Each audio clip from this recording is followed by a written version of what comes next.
बुजुर्ग लोकांचा अपमान करतो, बुजुर्गांचा जो अपमान करतो असं समजून घ्यायचं, याची उतरती कळा लागली, याची उतरती कळा लागली। राजू ज्येष्ठांचा जो सन्मान करतो का असं समजायचं, याची चढती कळा लागली। मागच्या लोकांचा कधीच अपमान करायचा नाही। ह्या हल्लीच्या टिकल्या लावणाऱ्या सुनांना वाटते सासू पटकन मारावा, सासरा पटकन मारावा, किल्ल्या माया हातात यावा, भेताळा अंगावर पडून तू या इतकी दपशीन तर जेसीबीला उपसिता यायची नाही।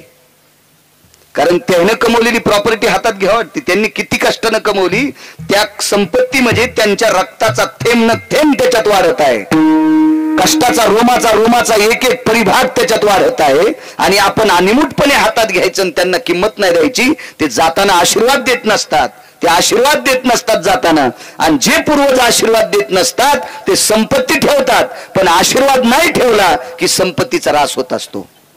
एक एक हात धरत जा बसलेल्या लोकांनी तसा हात धरायचा त्याला, पायपापाशी बसा एक एक माणूस, ए जीजी धर त्याला दर्शक, काय होत नाही। विडाला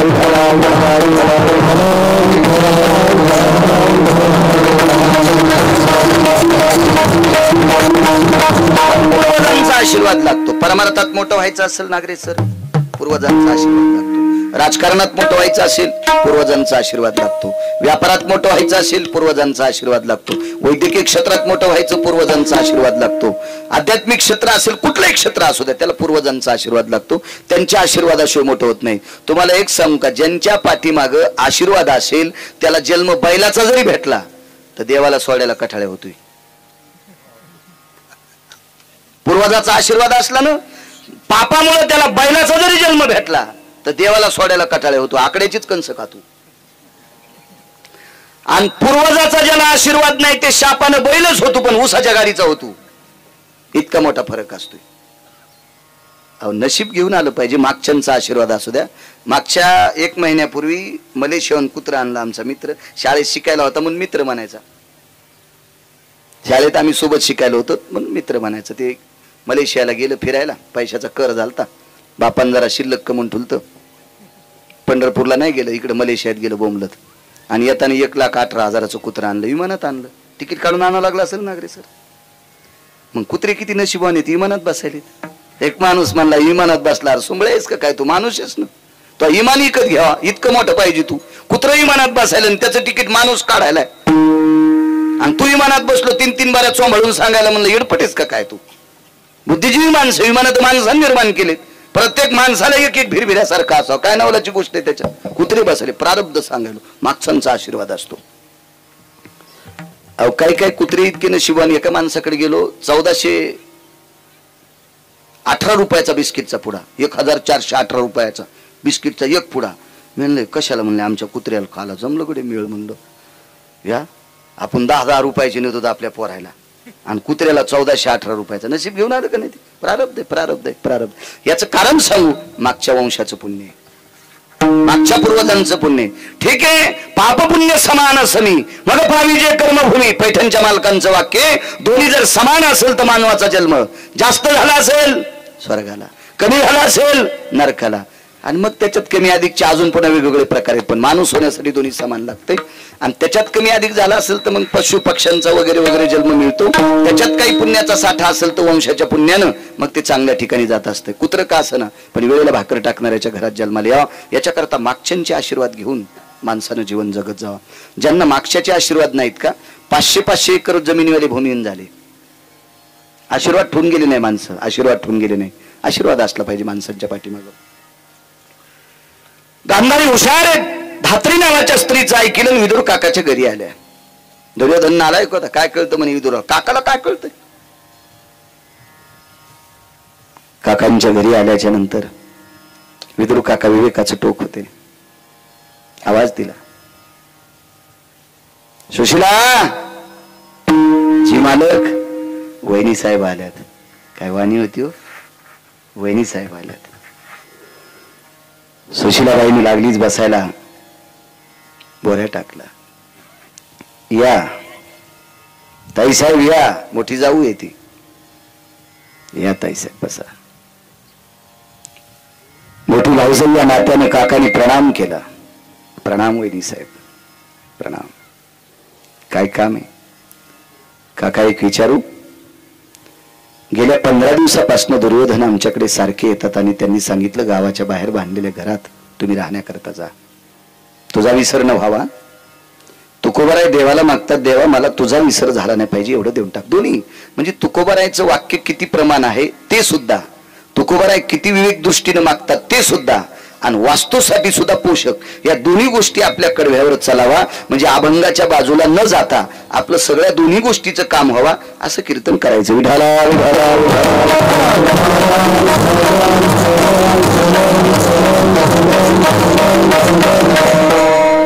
त्या घरात राहण्यासाठी मी होकार दिलाय, काय करावं. काकांनी सांगितलं होकार दिला, वहिनी साहेब तुम्ही राहण्यासाठी जा, पण ज्या दिवशी राहण्यासाठी जाताल त्या दिवशी 2 मिनिटाचा वेळ काढून तुम्ही माझ्याकडे या. ठीक आहे काका. निघाले तिथून, त्याचे गुप्तचर पाहतच होते.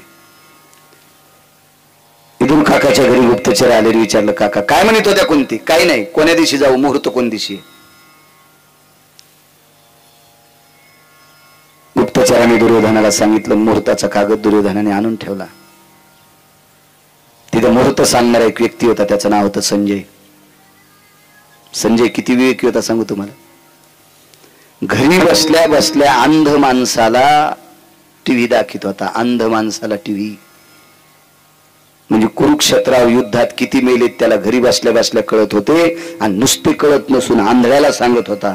इतका विवेकी व्यक्ती होता तो. व्यास कृपा दीपकू संजय झाला, व्यासांची कृपा होती संजयावर, एवढा मोठा अधिकारी संजय. आणि त्या संजयाने मुहूर्ताचा कागद हातात दिला, जा कोणी अमक्या अमक्या दिवशी राहण्यासाठी जा. दुर्योधनाने तारका खोडल्या. त्याला माहित होतं संजय हा विवेक दृष्टीने गोड आहे, आणि चांगल्या मुहूर्तावर राहायला गेल्याच्या नंतर पांडवांना जाळण्यासाठी घर बांधले, ते पांडव जळणार नाहीत यानं तारका खोडल्या आणि चुकीच्या तारखा टाकल्या. त्याच्यात एक तारीख अशी चुकीची म्हणून टाकली, पण कर्मनो गहनोगती पांडवायचं प्रारब्ध गोड होतं. फलित मुहूर्ताचा काल होता, योगागातुक मुहूर्ताचा काळ होता, परिभाषित स्थित होता, अपर्ण कालाचा दोष मी मध्यकृतीत आलता, आणि अशा परमपावन मुहूर्तावर पांडव त्या दिवशी राहायला गेले. चुकून ती तारीख संजयाच्या हाताने काढण्यात आली नव्हती, आणि 30 तारीख या दुर्योधनानं मूर्त दुष्ट आहे म्हणून टाकलं, पण ते मूर्त पुढच्यासाठी पोषक ठरलं. पण वंशाची कृपा असल्यावर काही ताणत नसते, ताण नसते. लेकरू असं काय कुठं टाकावं म्हणून एका बाईनं कॅरी बॅग मध्ये लेकरू टाकलं, रेल्वेत फेकून दिलं, पण त्याचं आयुष्य गोड होतं. चांगल्या माणसाला गवसलं ते जिथंच होतं, जिथंच. ते पोरग नायब तहसीलदार आहे. माईनं फेकून दिलेलं पोरग, कॅरी बॅग मध्ये फेकून दिलेलं पोरग रस्त्यानं वाटसरू चाललेल्या शेतकऱ्याला सापडलं. ते शेती लेकरू लगेच हॉस्पिटल मध्ये नेलं, त्याचे संगोपन गोड झालं, ते मोठं झालं, आज नायब तहसीलदार आहे. मारायसाठी कोण फेकलं होतं? माईनं. वाचिलं कोणी? पंढरपुरातल्या मालकानं. प्रारब्ध बळ असलं की चिंतात नाही. अहो मुहूर्त चुकीचे काढले, पण त्यांच्यासाठी गोड मुहूर्त निघला आणि गेले. त्या दिवशी राहण्यासाठी चाललेत. राहण्यासाठी जात असताना चौकात आपली लेकरं घेऊन आल्यात. एका बाजूला घर होतं काकांचं. धराला सांगितलं, बाळा आपल्या बाळांना घेऊन इथं थांब, मी काकांना भेटून येते. आतमध्ये गेल्या. काकांना सांगितलं, काका राहण्यासाठी चालले. ठीक आहे वहिनी साहेब. आणि देवघरातली एक प्रतिमा काढली. ती प्रतिमा होती द्वारकाधीश कृष्ण परमात्म्याची. तेव्हा तुम्ही तुमच्या कर्तव्याने प्रारब्धाने घर बांधता, पण घरात फोटो कोणते लावावा अजून 2% लोकांच्या आकली नदीला गेल्यात. कुठले फोटो असावं घरात याच्या सुद्धा बऱ्याच लोकांना आकली नाहीत. मी एका चांगल्या घरी फोटो पाहिला मुलाच्या वाढदिवसाचा. तो फोटो दक्षिणेकडे तोंड करून, एकुलता एक मुलगा, वाढदिवसाचा फोटो, गंध अक्षदा लावलेल्या, गळ्यात हार घातलेला आणि दक्षिणेकडे तोंड करून भिंतीवर लावलेल्या. आपल्याकडे जिवंत माणसाचे हार घातलेले फोटो भिंतीवर लावत नसतात. असा संप्रदायाचा नियम आहे, असा पुराणाचा नियम आहे, असा वेदाचा नियम आहे, असा शास्त्राचा नियम आहे. ज्या घरी बसल्याच्या नंतर आम्हाला चहाबाई करत असताना त्या फोटोकडे पाहिलं, म्हणलं देवा काय इतकं सुंदर घर आहे रे, आणि या घरात इतक्या चिमुकल्या बालकाला नेलस. थोड्या वेळाने त्या फोटोकडे पाहत असताना त्या बाईनं सांगितलं, महाराज हा माझा मुलगा अहमदपूरला आता इंग्लिश स्कूल मध्ये आहे. अरे बापरे म्हणलं, आपण तर आगाऊ सोचलो, मी तर मेलं म्हणून सोचलो होतं. मी म्हणलं बाई अहमदपूरला इंग्लिश स्कूल मध्ये? हो. एक विनंती करू का म्हणलं बाई, हार घातल्याला फोटो लावू नका. ठीक आहे ठीक आहे ठीक आहे ठीक आहे. म्हणजे कुठं टाकू? मी म्हणलं आता कुठं टाकू नको, फक्त सांग काढतोय, लावू नकोस. लावत नाहीत. शास्त्र आहे त्याच्या पाठीमाग. पूर्वजांचे फोटो लावायचे असतील, आजोबा पंजोबाचे, त्याची दक्षिणेकडे दिशा असली पाहिजे. विज्ञानवादी मानत असतील, न मानत असतील, मानील तो देईल काही, न मानील तो नेईल काही. कारण मी सांगतो कोण्या भंगाऱ्याचं ऐकून सांगत नाही, वाचून सांगतोय. आणि ज्यांनी लिहिलंय ते काय गोट्या खेळणारे महाराज नव्हते, पुड्या खाणार नव्हते, गुटके खाणार नव्हते, लोकांचे इचकिनार नव्हते. ते विटेवरच्या मालकाला नितांत प्रेम करणाऱ्या अधिकारी लोकांनी पुराण लिहिले ना. ते का आपलं थोडंच विठाला विठाला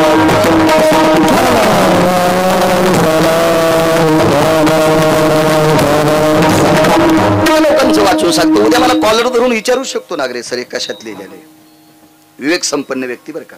भांगाऱ्या भुंगाऱ्याने विचारलं होतं उत्तर देण्यासाठी माझ्याकडे फार उत्तर आहेत, पण विवेक संपन्न व्यक्तीला आपण त्याचं उत्तर गोड देऊ शकतो. ते विचारू शकतात. या बा 1000 लोकांनी चांगलं म्हणण्यापेक्षा जाणकार माणसं एकानंच चांगलं म्हणावं, त्याचं नाव कीर्तन असतं. विठाला लोक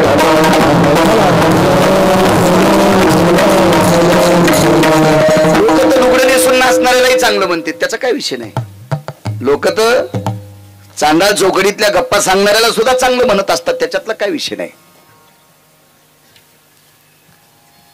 म्हणे ही प्रतिमा घेऊन जा, घरात वाघाचं चित्र नसावा.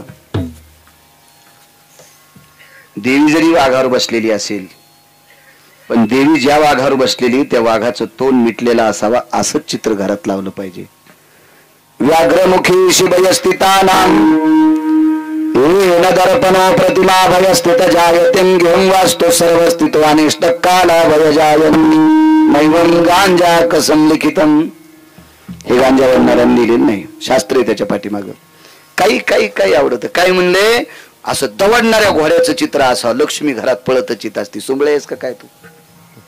घोड्याचं चित्र लावल्यावर घरात लक्ष्मी येत असती का? कामच. आता उद्या मी आज इथं नसतो आलो तर मग या परिसरात कीर्तन करता आलं असतं का? मला विचारलं असतं का नाही तुम्ही महाराज कसं काय नाही आले? ठीक आहे, हॉस्पिटलला बेडवर आहे, फोटो पाठवला असता, आजारी आमकय तमकय, काही एखादी दुःखद घटना घडली तितकं सांगता येईल. इथलं कीर्तन घ्यावं, त्या पलीकडच्या गावात कीर्तन करावं, पुन्हा या भागातले लोक तिथे किती मस्त आले असते आणि 100-200 घोड्यांचे फोटो घरात लावले असते. काय फायदा झाला असता त्याच्यावर? असं काय नसते. त्याला कर्तव्य गोड लागते, कर्तव्य गोड. काही काही माणसाचा अंधश्रद्धेव इतका विश्वास, इतका विश्वास, इतका विश्वास, महालक्ष्मीच्या परेडमध्ये ह्या उष्ण देत नाहीत. लक्ष्मी जाती म्हणे त्याच्यात, लक्ष्मी जाती. मग महालक्ष्मीच्या परेडमध्ये उष्ण दिल्यावर जर लक्ष्मी झाली असती तर मी 12 महिने कीर्तन केलेच नसते. त्या दिवशी मूळ नक्षत्र असते, त्याच्यावर पूजा असती. तितक्या टायमात 2-4 सोयाबीनच्या शेंगा, 2-4 कापसाचे बोंड लोकांची चोरीतच राहिलो असतो ना. त्या सगळ्याची संपत्ती गिरगावकराच्या घरी दखल झाली असती. असं नसतं. हे नालायकपणाचा कळस आहे.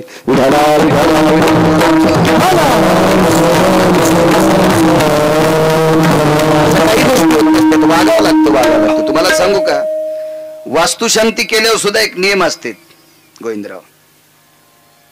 एक जण म्हणला महाराज 4दा वास्तू केली तरी सुख नाही. म्हणलं तू या वास्तूत मला पूर, मग तू सुख भेटन तुला. 10-5 महाराज पूर खाटा खांदून म्हणजे सुख भेटन. त्या वास्तूत सुख भेटण्यासाठी तुम्हाला चांगलं वागावं लागेल, तर त्या वास्तूत सुख मिळत असतं. विठाला विठाला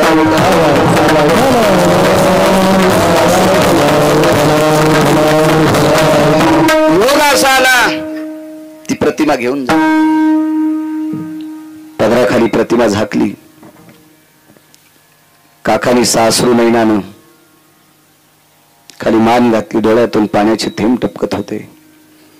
आदराने आपल्या वहिनीला प्रणाम केला आणि सांगितलं, वहिनी साहेब, तुम्हाला दिलेल्या प्रतिमेचा आदर करा, या प्रतिमेचा विसर पडू देऊ नका. तुमच्यावर माती शिपडायची ताकद कोणाची नाही, पण या प्रतिमेचा जर विसर पडला तर तुमची 5 वासरं वाचतील. त्याच्यात मला सुद्धा शंका आहे. अंतःकरणात धसका घेतला आणि दूर काका घरी निघून गेले. सांगितलेल्या शब्दात खुणगाट बांधली. आईसाहेब घरी गेल्या.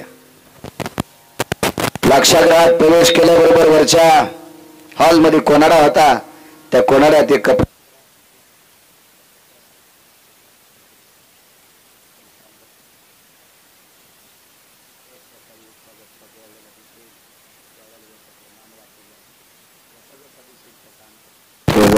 याचा विसर पडू देऊ नका रे, आपल्याला या वास्तूत सुख प्राप्त होईल. पहिला दिवस आहे. नित्यनेम आटपला. संध्याकाळची वेळ आहे. अंथरुण टाकले. पांडव झोपल्या गेले भिंतीला टेकन देऊन त्या मूर्तीकडे बघत कुंती आई साहेब सारखं त्याचं चिंतन करत होत्या. रात्रीच्या 1 वाजता पुरोचन नावाचा व्यक्ती आला. हातात पेटलेली मशाल होती, त्या घराला लावायची होती, पण कुंती आई साहेब जाग्या असल्यामुळे तो निघून गेला. घरात म्हणजे 80% ज्वलनशील पदार्थ होते. 80% लाख त्याच्यात वापरला होता. लाख कशाला होता माहिती? तुम्ही मतदान पेट्या सील करायला ते लाख वापरीत होते ना, गरम करायचा आणि ते लाख. बायकांना माहित असेल लाख. मोठाले मनी केले होते दबुनी म्हणून सोनार मधात भरितो. मी काय बाई नाही, पण मला असं वाचायचं नाद आहे त्याच्यामुळे माहिती आहे. विडाला विडाला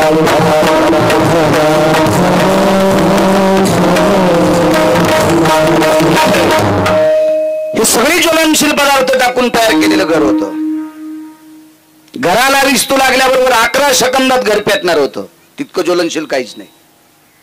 9 वस्तू एकत्रित टाकलेल्या होत्या.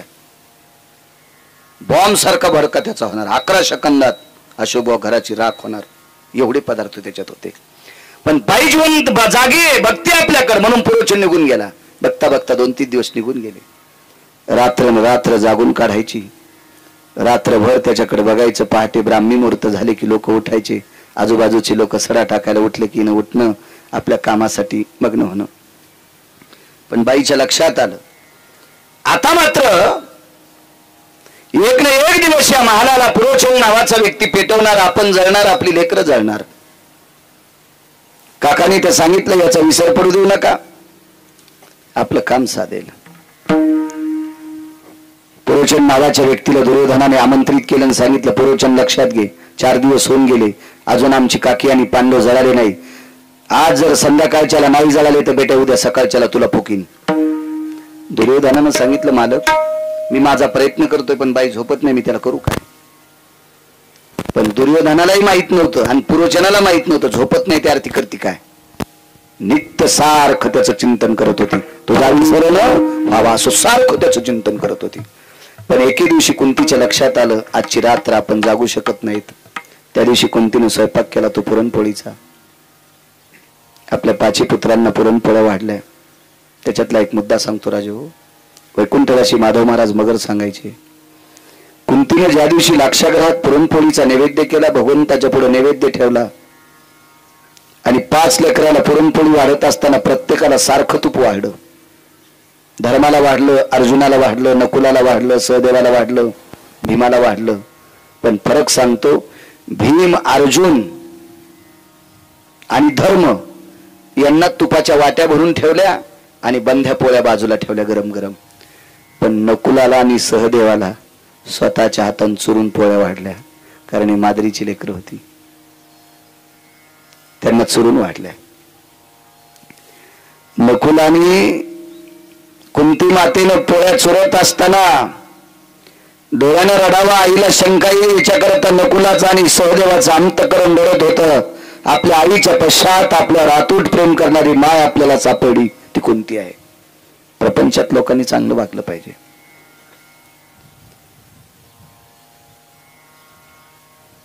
तुम्हाला सांगतो, ज्याच्या मागं पुढे कोणी नाही त्या लोकांनी चुकीचं वागलं तरी त्याचा परिणाम जगावर होत नसतो किंवा कोणावर होत नसतो, तो एकटा असतो. पण संसारातला एक माणूस जर चुकीचा वागला तो सोयऱ्या धायऱ्यापर्यंत त्याचा शेक जात असतो. म्हणून प्रापंचिक जीवनातल्या माणसानं चुकीचं वागता कामा नये. तो कोणाचा तरी भाचा असतो, कोणाचा तरी मेहुणा असतोय, कोणाचा तरी काका असतोय, कोणाचा तरी भाचे जावाई असतो, कोणाचा मामे जावा, काय काय नाना प्रकारचे त्याचं नातं असते. तिथपर्यंत त्याच्या झळा पोहोचत असतात. म्हणून संसारातल्या माणसानं गोड वागावं. उदाहरणार्थ मी संन्याशी, आता मी चुकीचं वागलो तर काय मागणं पुढून फोपुटा उड, लोक बेदखल करतील, चल चल सरक बाजूला. पण मी चुकीचं वागल्याच्या नंतर कुठेतरी एक रक्ताचं नातं शिल्लक असतं, त्या नात्याला तडा जात असतो. अरे आपला लय विश्वास होता बाळ्यावर, पण बाळ्यानं तडा दिला, झालं त्यांचं अंतःकरण तुटलं. म्हणून प्रपंचातल्या लोकांनी चुका करता कामा नये. त्याचा फार मोठा स्फोट होत असतो आणि त्या स्फोटामध्ये नाना प्रकारचं नुकसान होत असतं. म्हणून संसारातल्या लोकांनी अत्यंत गोड वागलं पाहिजे. उन्हाळे पावसाळे हिवाळे येत राहत असतात, कमी अधिकपणा येत असतो, निसर्गाचा जसा समतोल बिघडत असतो तसं माणसाच्या जीवनाचा सुद्धा समतोल खालीवरी होत असतो. सुख दुःख नाना प्रकारच्या गोष्टी पाठीमागा असतात आणि त्याला तोंड देऊन पुढे चालत असतो. त्याचंच नाव प्रपंचातला राजा म्हणत असतात. अहो, विश्वाचा मालक संसारात पडला, त्याला तरी संसारात कुठं सुख होतं? विश्व ज्याच्या ताब्यात त्याला जगाचा बाप म्हणतात अहो 6 महिने 26 दिवस त्याची पत्नी राक्षसांच्या तावडीत राहती, त्याला काय सुख होतं का अशोक संसारात? त्यालाही संसारात सुख नव्हतं. महान शक्ती प्रभू जरी झाला संसाराचा दास, त्यालाही दुःख होतं संसारात. विठोबाच्या मालकाचं आपण चिंतन करतो, त्या मालकाला 16,108 पत्नी, एका पत्नीचा राग, एका पत्नीला मालकाचा राग आला आणि वैकुंठ सोडून पंढरपुरात खाली आल्या. त्याला तरी संसारात 9 वेळेस लक्ष्मीने दुःख दिले. तर तुम्हा आम्हाला संसारात अविरत 100% सुख भेटेल याची अपेक्षा का करता? कारण संसार हा दुःखाचंच मुळे. फलकट तो संसार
संसार. संसार फलकट आहे. संसार दुःख मूळ चौकडे किंवा दुःख बांधवडी आहे हा संसार. आणि याच्यात सुखाची कल्पना करायची नाही, चालत राहते. संसार एक अशी गोष्ट आहे, संसाराने सुखाचं शर्ट घातलंय, दुःखानं सुखाचं शर्ट घातलंय, दुःखाने सुखाचं शर्ट घातलंय. आपल्याला वाटतंय सुखी आले, पण जवळ शर्ट काढा की आतून दुःखाचा जोळ आहे. चलत राहतं. याच्यातून सुख प्राप्त करायचं म्हणजे समाधान मानित राहायचं, ती गोष्ट आहे. पण प्रपंचातल्या लोकांनी चुका करायच्या नाही, त्याचा स्फोट मोठा होतो. असो, अंतकरण लढत होतं आपल्याला. किती सात्विक आणि सदाचारी पुण्यशील माय भेटली. लक्षात करा, द्वापार युगाला होऊन वर्ष किती झाले असतील? त्या कालाच्या वर्षाची गणना करा. आजही कुंतीचं नाव इथं घेतलं जातंय. त्याचं एकमेव कारण आहे अशोक महाराज फक्त चांगलं वागणारी बाई, अग्रेसर म्हणून तिचं नाव घेतलं जातंय. कधी कधी कधी कधी बघा, नाव चांगलं घेतलं जातं चांगल्या माणसांचं. हीच त्यांच्या पाठीमागची श्रीमंती आहे. पैशाची बनलं तर आपले पोरं आपल्या सरनाव टाकणारच नाहीत. आज्याच्या मागं कोणी टाकली नाही, पुढचे कसे टाकतील? फक्त माणसाची जी उरत असते ती माणसाच्या चांगल्या वागण्याची कीर्ती, आणि ती गोड असली पाहिजे. जेवण आटपली, आग्रह करून जेव घातलं. जेवण झाल्याच्या नंतर धर्माने सहज विचारला, आई आज सण नाही, वार नाही, आज कशा करता पुरणपोळी केली? उत्तर काय द्यावं म्हणून चुकीचं उत्तर दिलं. धर्मा, आपल्या कोणाड्यात ठेवलेल्या विटेवरच्या मालकाची भगवान द्वारकाधीश कृष्ण परमात्म्याला आज पुरणपोळीचा नैवेद्य केला. याच्याकरता तुम्हाला पुरणपोळी. 5 लेकरं बाजूला गेल्याच्या नंतर त्या मूर्तीच्या पुढे डोकं ठेवलं आणि देवाला सांगितलं, देवा माफ कर रे. लेकराला उत्तर काय देऊ, याच्याकरता तुझं नाव घेतलं, माफ कर. पुरणपोळ्या तुझ्यासाठी केल्या नाही, केलत्या कशासाठी? आज संध्याकाळी झोप लागल्याच्या नंतर पुरोचन महाल पेटून देणार आणि या महालामध्ये आपली लेकरं जळणार, आपण जळणार. उद्या भविष्यात आपल्याला ही लेकरं कधी पाहायला भेटतील? म्हणून जाता जाता या पवित्र हाताने मुलांना गोडधोड खाऊ घालून मरावा, अशी अपेक्षा बाईच्या अंतकरणात होती. आपण वाचू शकत नाहीत. ती रात्र घातक होती. बघा, देवाचा विसर नाही पडला की त्या वास्तूत सुख प्राप्त होत असते. 80% घर ज्वलनशील आहे, 80%. पेट्रोलचा हौद बाजूला आहे आणि त्या हौदाच्या काठावर चूल पेटलेली. कसं शक्य स्वयंपाक करणं? लाक्षाग्रहात राहणं म्हणजे पेट्रोलच्या हौदाच्या बाजूला स्वयंपाक केला इतकं घातक आहे, इतकं सोपं, प्रत्यक्ष यमाच्या दारात राहिल्यासारखं आहे. हो, एका जाळीत वाघ बसला, बोरीची जाळी होती, आणि त्याच बोरीच्या जाळीचा पाला खाला शेळी गेली, आणि त्या बोरीच्या जाळीत कोण बसलेले? वाघ. सामान्य गोष्ट आहे ती. कशी वाचून येईल शेळी? ती अधिकार शक्ती तितक्या मोठ्या संकटात आपल्या 5 लेकरांना घेऊन कुंती त्या घरात राहत होती. बघा त्याचा विसर न पडण्याची ताकद. रात्रीचा 1 वाजलेला आहे. 12:30 वाजता एकदा पुरोचन गेला. 1 वाजता कुंतीच्या लक्षात आला आता आपले डोळे झाकतात. गेल्या 5-7 दिवसापासून डोळे उघडे ठेवून ठेवून ठेवून ठेवून ठेवून मुठीसारखी डोळी सुजली होती. लालबुंद डोळे झालेली होती. पापण तरो झालेली होती. डोळ्याला जे काही पुरवठा करणाऱ्या रक्ताच्या शिरा लालबुंद पडलेल्या होत्या. रात्रीच्या 1 वाजता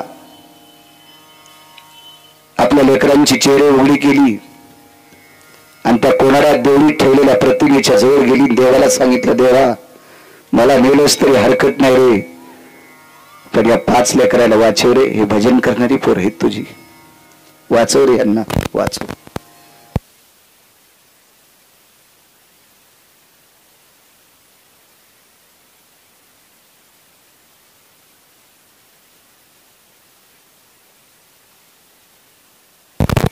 एक विनंती करते देवा, 5 जणांना वाचण्यासाठी तुला त्रास होत असेल, एवढा कामाचा व्याप सांगत नाही, पण एक लक्षात ठेव, मी आणि माझे गेले तरी चालेल, मी आणि माझे गेले तरी चालेल, पण माझ्या मालकाने जिच्यासोबत लग्न केलं तिला माद्री म्हणतात.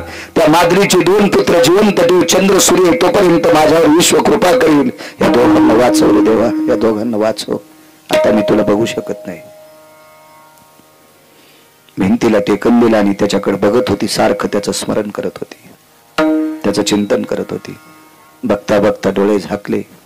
आयुष्याने एकदा डोळे उघडले आणि अंतकरणातून एक ध्वनी निघला, देवा सांभाळ लेकराला, सांभाळ सांभाळ. हे वनात सापडलेली सावजेत्री देवा कर यांच्यावर कृपा. आणि डोळे कुंतीने डोळे झाकले.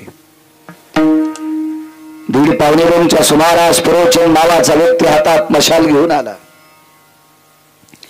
हिने केलेल्या आग्रहापोटी वैकुंठातले मालक द्वारकेमध्ये निद्रा करत होते. रात्रीचे 1:15 वाजले. अशा वेळेला फार दिवशी जगाचा मालक जागा झाला. आईसाहेब बाजूला होता. सर्वांग घामानं चिंब झालेलं होतं. डोक्यातून घामाचे लोट वाहत होते. आईसाहेब विचारलं, काय? काही नाही. गरुडाला पाचारण कर. गरुडाला पाचारण केलं आणि गरुड सुदर्शन आणलं आणि हातामध्ये भगवंतानं रात्रीच्या 1:15 वाजता सुदर्शन घेतलं. आणि पुरुचन नावाचा व्यक्ती लाक्षागृहाला आग लावणार तेवढ्या अवकाशात सुदर्शन पडलं. चक्र मारके धरली फोडी. लाखा जोर में पांडव बैठे ताग लगाई. बिगड़ी किने बजाए नाथ मोरे, बिगड़ी किने बजाए. जिथे पांडव आणि कुंती आहेत तितक्याच जागेला छिद्र पाडलं. नर्मदेच्या तीरावर पांडव सुखरूप नेले. वसरीमध्ये त्या दिवशी एक बिल्ली आलेली होती. तिचे 5 लेकरं घेऊन ती वसरीत झोपली होती. कुंतीला माहित नव्हतं. दुसऱ्या दिवशी सकाळी लाक्षागृह जळालं. ते एका स्त्रीच्या बांगड्या सापल्या. ती भिल्ल स्त्री होती. आणि 5 मुलांच्या अस्थी सापडल्या. ते तिचे पुत्र होते. दुर्योधनाच्या लक्षात आलं कुंती गेली, आपले 5 भाऊ गेले. या नालायक दुर्योधनानं त्या दिवशी दिवाळी साजरी केली. इतका बडवा होता दुर्योधन. त्याचा पावना तुमच्या गावात. मग काय चिंता नाही. हरामखोर होता दुर्योधन, नालायक होता, बुजदिल होता, विवेक भ्रष्ट होता दुर्योधन. विवेकाचा आणि त्याचा काही संबंध नव्हता. इतका बुजदिल विचाराचा, जटिल विचाराचा दुर्योधन होता. फार घाणेरड्या विचाराचा होता. तुम्हाला एक सांगू का, भारतीय संस्कृतीतल्या स्त्रीचा नागरेसर जर वाईट पाऊल पडला ना, चुकीचं काम जर एखाद्या स्त्रीने केलं तर तुम्ही तिला डोक्यातून डिलीट करा. डिलीटच म्हणतात ना, मोबाईल मधलं जे वाक्य आवडलं नाही ते डिलीटच म्हणतात ना. तिला डिलीट करून टाका, पण तिची चेष्टा करण्याचा अधिकार भारतीय संस्कृतीतल्या पुरुषाला नाही, अशी वेद शास्त्र आणि पुराण नीती सांगते. तर रक्ताच्या नात्यातल्या पवित्र स्त्रीला भर सभेत उघड करायचा अधिकार काय दुर्योधनाला द्यालता? काय लायकी होती का त्याची? मोठी भाऊजाई आई समान असतरी तिला मांडीवर बसा इतक्या हलकट विचाराचा दुर्योधन. त्यानं दिवाळी साजरी केली, फटाके फोडले, त्या दिवशी आनंद उत्सव केला, हस्तिनापूर सजवलं, तोरणं लावा. भीष्माचार्याच्या डोळ्यातून एक पाण्याचा थेंब पडला होता. तो थेंब धरण्याची ताकद पृथ्वीत नव्हती. त्या दिवशी पृथ्वी अशी थरथर कापत होती. तर प्रत्यक्ष वरुणानं पृथ्वीला विचारला, थरथर का कापते? द्रोणाचार्यासारखा, भीष्माचार्यासारखा सात्विक ब्रह्मचारी, अशा ब्रह्मचार्याला एक प्रकार बघून दुःख झाले. त्या दुःखाचा जो थेंब पडलाय, ह्या थेंबाचा क्रोध एके दिवशी इतका उद्वेगाला जाणार, म्हणून 18 दिवस युद्ध त्याच थेंबापासून झालं. ते कायमस्वरूपी राग चालत होता, कायमस्वरूपी. चांगल्या माणसांना जी गोष्ट सहन होत नसती का, तिचं पाप फेडावं लागत असतं. एक लक्षात ठेवा, मुद्दा सांगतो. आपल्या बापदाद्यांनी 72च्या दुष्काळात एक टाइम जेवून आपल्यासाठी जमीन कमिली, आपल्यासाठी घरं बांधले, संपत्त्या ठेवल्या, 4-2 रुपये ठेवले.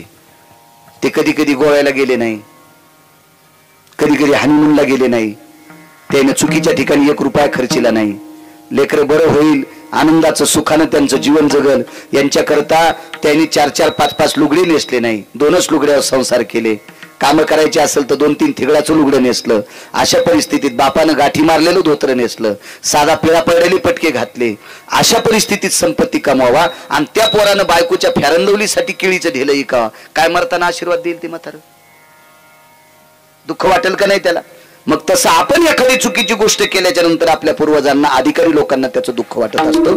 हे दुःख भीष्माचार्याला ज्यावेळेला वाटलं, त्या थेंबाचा उद्रेक झाला. 18 दिवसाचा युद्ध प्रसंग. अजून 9 कारण आहेत त्यासाठी, पण पुढे बघू. बैल 2 जमीन 300 एकर कशी नांगरता येईल? जसं तो मला बोलता येईल तितकं बोलेल ती. पांडव तिकडे सुखरूप गेले. माझ्या तुकोबराने विटीवरच्या मालकाला विचारलं, प्रभू एक विचारू, पांडवाला जाळण्याचा प्रयत्न कोणी केला? सख्या चुलत भावानी. रात्री झोप तू स्वतःची मोडून का घेतलीस? ब्रह्मांडाच्या मालकानं सांगितलं, तुकोबरा, ज्या बाईच्या हातात विदुर काकानं माझी प्रतिमा दिली, त्या दिवसापासून तिच्या अंतकरणात, तिच्या ध्यानात मी होतो. माझा विसर तिनं पडू दिला नाही, आणि माझा विसर ज्या माऊलीनं पडू दिला नाही, तिचे लेकर जर लाक्षाग्रहात जळाले असते तर मला कारुण्य सिंधू कोण म्हणलं असतं. सिंधू म्हणजे समुद्र. मला कारुण्याचा सिंधू, कारुण्याचा सागर ही उपमा आहे. आणि जिने माझं ध्यान करावा, तिचे लेकर जर एका लाक्षाग्रहात जळत असतील तर मला लावलेली समुद्राची उपमा ही गौण आहे, ही खोटी आहे. हा, ही कोण्या तत्व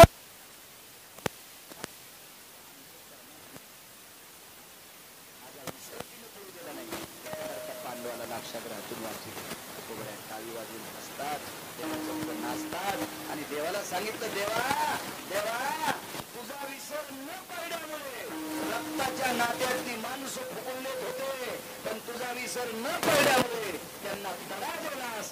त्या वास्तूमध्ये पांडवांना त्यांच्या आईला वाचविलंस. याची एकमेव ताकद आहे तुझा विसर न पडण्याची. मग मला तरी दुसरं देतोच कशाला? म्हणून पहिलं करू.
तेव्हा तुझा विसर न पडल्यामुळे इतका फायदा. पुन्हा एक पुरावा सांगतो तुम्हाला.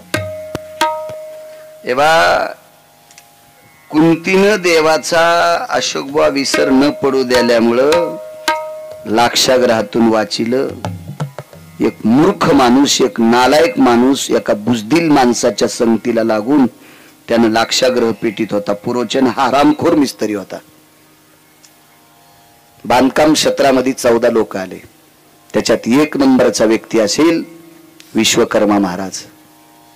1 नंबरचा, 1 नंबर कलेची देवता विश्वकर्मा महाराज.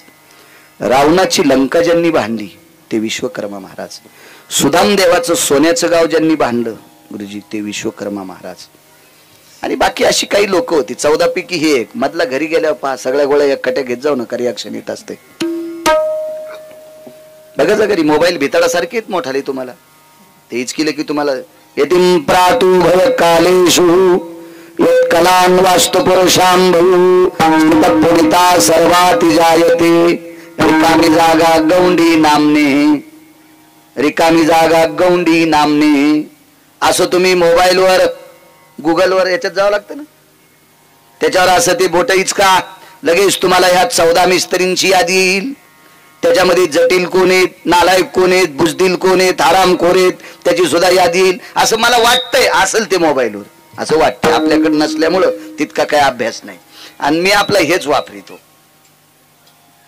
पैसे आहेत माझो, पैशाला काय कमी नाही. मी सोन्याचा घेईन, सोन्याचा हिऱ्याचा घेईल, 1 कोटीचा घेईल. युट्यूब चालू आहेत ऐक नाही राजे. मला उद्या विचारणार आहे पैसे तुझ्याकडे कुठून. निष्ठेनं शेती करतोय पाठ्या, काही कमीच नाही ना. यथा सांग उत्पन्न आहे. सगळ्या तुरी घातल्या तर मस्त मोबाईल येईल. हो सगळं मागचं या वर्षीच ते सोयाबीन विकलं होतं किती मोठा येईल, काय ताण नाही. मागचं ठुल्यामुळं चांगला बोकना बसला. हसवाल नाही का तुम्हाला. दुसऱ्याचं घर पेटल्या मस्त शेकाता नाही का, आणि तुमच्यातल्या कोणीच नाही ठुलं का. आम्हालाही कळत ना कोणा कोणाचं राहिलं. ज्याचा चेहरा पडला ते मयच सोबती आहेत विठाला.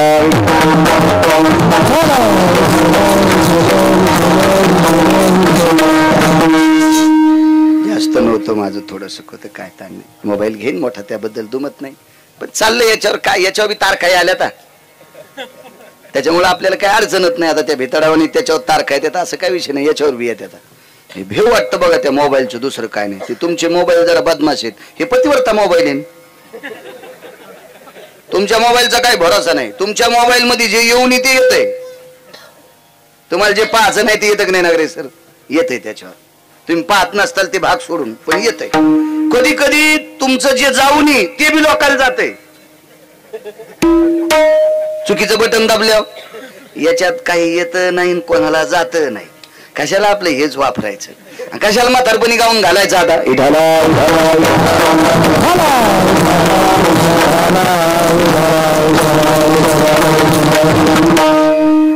घराची ताकद, नामसाधनेची ताकद किती मोठी आहे. नालायक व्यक्ती घर पेटवत होता अशोक बुवा, त्याच्यातून वाचीला असेल नवल नाही. एका व्यक्तीचं घर एका भजन करणाऱ्याने पेटिलं. त्याच्यासारखं भजन करणारा जगात कोणी नाही. बरं जगात कोणी नाही. तो भजन करणारा किती श्रेष्ठ आहे.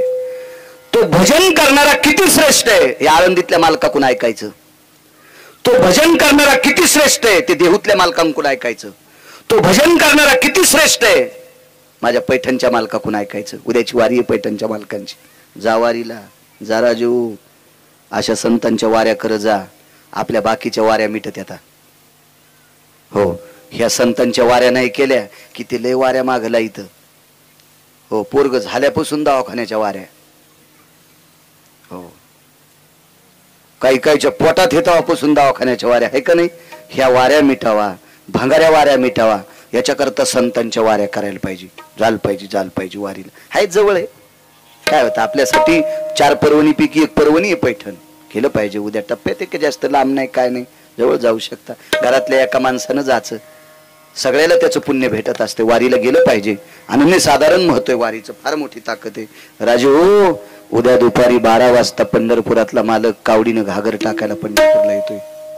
उद्या पंढरपुरातले मालक पैठणला एक कावड टाकण्यासाठी येते. एक कावड. राजू त्या मालकाचं वारं ज्या संताला लागलं असेल त्याच्या पायाखालची धूळ जरी आपल्या अंगावर आली तर आपल्या जीवनाचं सोनं होत असते. कधी कधी चांगल्या ठिकाणी पाहिजे. हो अशा देवाईकडे जा की जिथे ज्या ठिकाणी देवाचं वास्तव्य असतंय, अधिष्ठान आहे संतांचं, त्या ठिकाणी गेलं पाहिजे. योग असा आला, एका निष्ठावंत वारकऱ्यानं घर पेटिलं.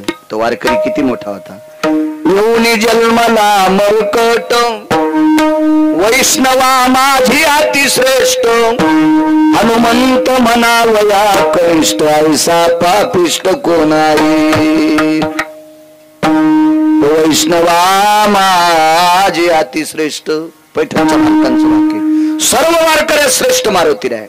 ध्वजस्तंभावरी वानरू, मूर्तिमंत शंकरू. प्रत्यक्ष शंकर मारुतीराय. शरण शरण जे हनुमंता, तुम्हालो रामदूता.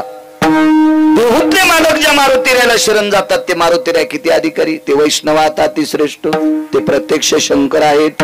एक नंबरचे वारकरी आहेत. धर्मानाम पवित्रयो धर्म संन्यासु पवित्रा. पवित्र उत्तम रांगाला वेढून घेतलेला संन्यासी. आणि त्या संन्याशाने एक जणाचं घर पेटिलं. एक जणाचं घर पेटिलं. नाही झालं. ताकद कशाची? तुझा विसर न व्हावा. मारुतीरायनं एका घराला शुकवा लावल्याच्या नंतर 550 घरं जळत होते. 550 घरं भोवतालची जळत होते. पण या व्यक्तीच्या घरावर 4-5 बाऱ्या शेपटी टेकली. त्याचा कलरही जळाला नाही. गोविंदराव, कलर नाही जळाला. कलर नाही जळाला. धर्माची पताका नाही जळाली. दारातलं तुळशीवरून लावून दशाल तसं. ताकद कशाची होती? माझे देहूतले मालक सांगतात ते घर मारुतीराय जाळत होते, पण घर जळालं नाही. त्याची एकमेव ताकद आहे प्रतापे सबल नामाची.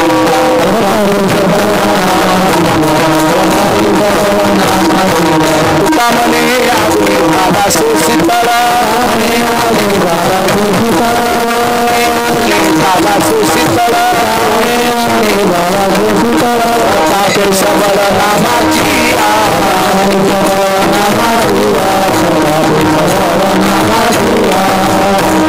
कामने अग्नी झाला से शीतळ, प्रतापे सबळ नामाची. गिरगावकरांचं वाक्य काय? देऊतल्या मालकांचं वाक्य. तुका म्हणे अग्नी विस्तू झाला से शीतळ, पण प्रताप कशाचा होता? प्रतापे सबळ नामाची. अख्खी लंका जळाली. अख्खी लंका. एक शपथ पुरावा आहे हा मी तुम्हाला संतांचा सांगितला. एक शपथ पुरावा. आग लगी लंका में हलचल मचाई, विभीषण की कुटिया कैसे बचाई रे, कैसे बचाई. वाह, तुम्ही वाजिल्यामुळे म्हणता आलं. मला कुठं गाता येते? गाणारी ही लोक रत्न आहेत, आपल्याला कुठंच येते. अख्खी लंका जळाली पण विभीषणाचं घर जळालं नाही. का? त्या घरामध्ये विभीषण विटेवरच्या मालकाचं चिंतन करीत होता. चिंतन करीत होता. चिंतन करीत होता. तुकोबराय सांगतात, देवा एका निष्ठावंत वारकऱ्याच्या पाया मी पडतोय. शरण शरणजी. त्या मारुतीरायाच्या पाया मी पडतोय. ते नुसते संन्यासी नसून भक्तीच्या वाटा माहित येतात. निष्ठावंत वारकरी येत. मग अशा निष्ठावंत पुरोचन नालायक होता. त्यानं पांडवाला पेटून दिल्याच्या नंतर पांडव वाचिलेच नवल नाही. अरे निष्ठावंत वारकऱ्याने एक जणाचं घर जाळायचा प्रयत्न केला, तरी पण त्या घरातली माणसं तू जळू दिली नाही. याचं कारण काय? तर भगवंताचे डोळे सासरू नयन, म्हणजे डोळे पाण्यानं पान होते. आणि विटेवरच्या मालकानं सांगितलं, तुकोबराय त्या घरात बसून बिभीषण माझं चिंतन करीत होता, माझ्या नामाचं भजन करीत होता, माझा आठव करीत होता, माझं स्मरण करीत होता, म्हणून ते घर जळालं नाही. तुकोबराय म्हणतात, देवा तुझा आठव केल्याच्या नंतर, तुझं स्मरण केल्याच्या नंतर तुझं विस्मरण न होऊ देण्याचं काम त्यानं अंतकरणात ठेवलं. म्हणून विभीषणाचं घर जळता जळता वाचितोस, मला तरी दुसरं देतोस कशाला? म्हणून पुन्हा पहिलं दान देवा देवा,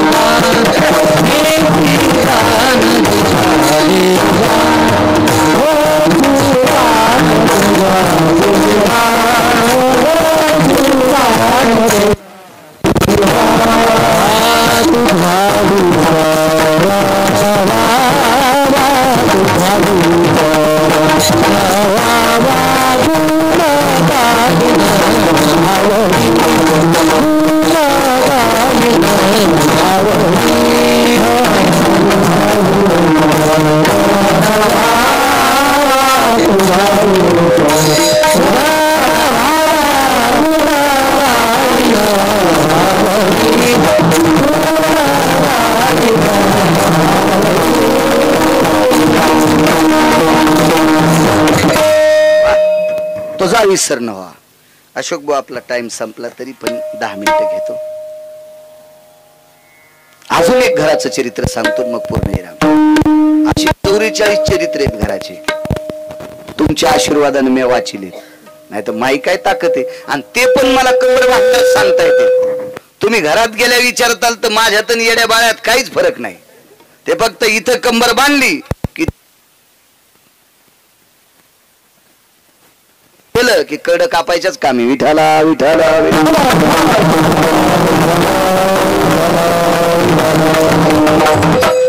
एका घरामध्ये 14 माणसं झोपलेली. गोविंदराव 14 माणसं झोपलेली एका घरात.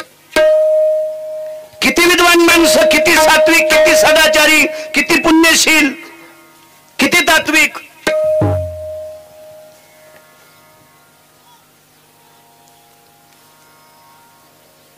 त्या घरातली माणसं भजन केल्याशिवाय पाणीच पित नव्हती. ते घर होतं दामू शेट्टींचं. त्या घरात 14 माणसं. नामदेवाचे घरी 14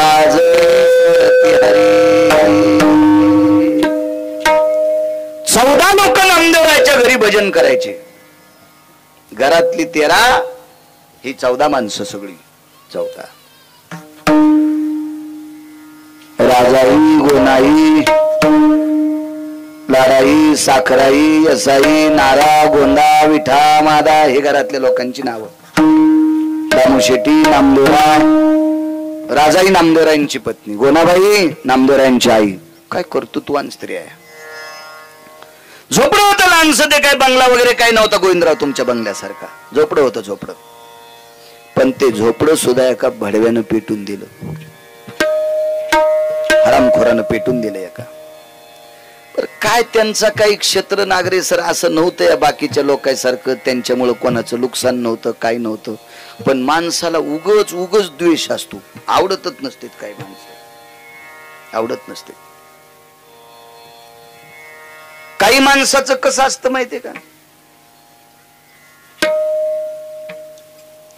अशोक महाराज तुमचा विरोध नसेल, पण जो माणूस पुढच्या माणसाला आवडत नाही, तुम्ही त्याच्या घरी जास्त गेले की लोक तुमचा विरोध करतील. तुमचं आणि त्याचं काही भांडण नाही, पण त्याला जो आवडत नाही तुम्ही त्याच्या इथं चहा प्याला की त्याच्या पोटात डबा उठतो. अशोक महाराज इथं चहा प्याला काऊन गेले असतील, बोललं त्यानं तुझ्या पोटात काऊन डबा उठायला. असा एक विरोध होत असतो, काही संबंध नसतो बरं का. उगच उगच उगच उगच असं असतं. नामदेवरायांचा विरोध करणं काही गरज होती का, काही घेणं आहे का, काही संबंध आहे का त्या गोष्टी.